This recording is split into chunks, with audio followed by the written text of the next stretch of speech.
The laptop sat open on the kitchen island like it was waiting for me. It was a Tuesday in early January, the Christmas tree already down, the house quiet except for the low hum of the refrigerator. Mark had gone to the gym after work, his new routine since our reset. 3 weeks ago, after I'd found the messages on his phone and we'd stayed up until dawn crying and talking, he'd sworn no more secrets. Complete transparency. He'd even offered to share his passwords, show me his phone anytime. I'd said no, that trust couldn't be rebuilt with surveillance. We needed to choose each other every day instead. I believed him. But that morning he'd left in a rush, kissing me on the forehead, muttering about a client call he'd forgotten to prep for. His MacBook was still warm when I walked past it to make coffee. The screen woke at my touch. Safari opened to his Gmail, logged in. He'd never done that before. I told myself I was just going to close it, save the battery, be thoughtful. Then I saw the browser history icon in the corner, the little clock symbol glowing like it knew I was already compromised. I clicked it before I could talk myself out of it. Most of it was mundane. ESPN, a few work sites, YouTube videos about woodworking, his latest hobby. But tucked between December 30th and January 2nd were 3 visits to Facebook Messenger, web version, not the app. The timestamps were late. 11:47 p.m., 1:12 a.m., 12:03 a.m. times when I'd been asleep beside him. My stomach folded in on itself. I opened a new private window, so nothing would log, then went to messenger.com and logged in with the password he'd given me that night we promised transparency. He hadn't changed it. There she was, Lauren. The woman from his office. He'd sworn it was just emotional with nothing physical, and that it had ended the moment I found out. The chat was pinned at the top. I scrolled up to the beginning of a new thread, December 28th, 4 days after Christmas, 2 weeks after our tear-soaked agreement. Lauren, you've been quiet. Everything okay? Mark, yeah. Just navigating some stuff at home. She knows. Lauren, I'm sorry. I hate that I caused this. Mark, you didn't. We did. A long gap. Then New Year's Eve. Lauren, happy almost 2026. Wish we were ringing it in like last year. Mark, me too. God, me too. I felt the air leave my lungs in one slow leak. There were more.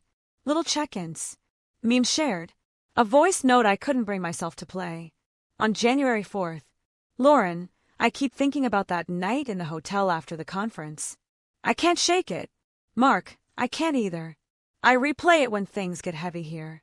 Lauren, do you think there's a world where we... Mark, I don't know. I love her. But with you it's different. Different. The same word Sarah had used in that recording I wrote about years ago, back when I was the one hiding things. Life has a cruel sense of humor. I sat there staring at the screen until it blurred. Part of me wanted to keep scrolling, to catalog every betrayal like evidence for a trial. Another part wanted to slam the laptop shut and pretend I'd never looked. Instead, I took screenshots of the worst parts, quietly, methodically, then logged out, cleared the private window, and closed the computer exactly as I'd found it. When Mark came home an hour later, gym bag slung over his shoulder, cheeks flushed from the cold, he smiled like nothing was wrong.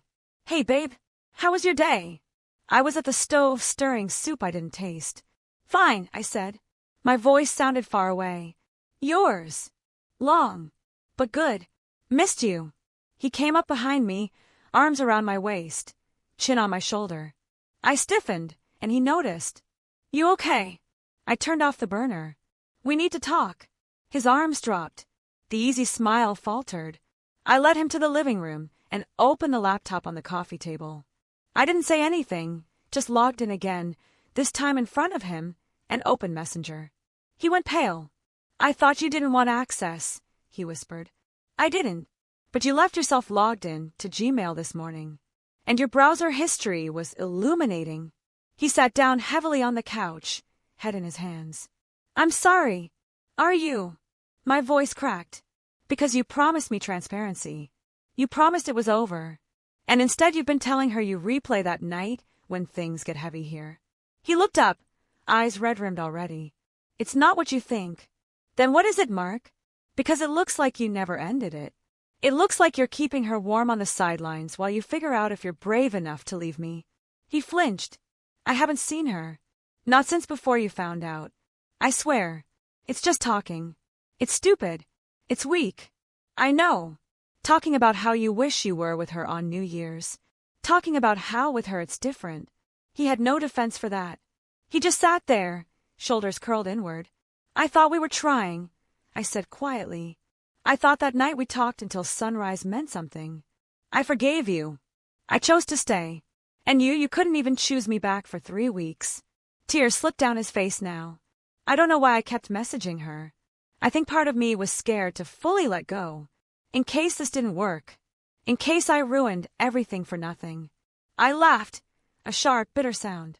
So you kept a safety net. That's what I am. The safe choice while you figure out if the exciting one is worth the risk. No. God, no. You're not. But I am. That's exactly what I am. Silence stretched between us, thick and suffocating. Finally he said, "What do you want to do?" I looked at him, at the man I'd built a life with, the one who'd held me when my mother died, who'd danced with me in the kitchen to old songs, who'd promised me forever. And I felt something inside me quiet, not with peace, but with decision. "I want you to pack a bag," I said. "You can stay at your brother's, or a hotel. I don't care. But you're not sleeping here tonight. I'm not saying we're done. I'm saying I need space to decide if I can ever trust you again. And right now, I can't even look at you without seeing those messages." He started to protest, then stopped, nodded, stood up slowly, like an old man. As he packed in the bedroom, I stayed on the couch, staring at the black screen of the laptop. When he came back downstairs with a duffel over his shoulder, he paused at the door. "I love you," he said, voice rough.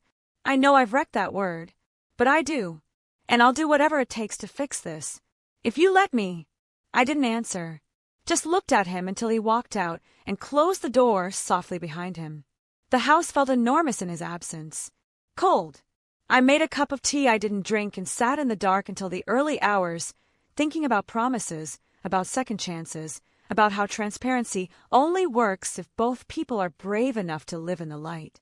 Outside, a light snow began to fall, January's version of Christmas magic, late and unconvincing.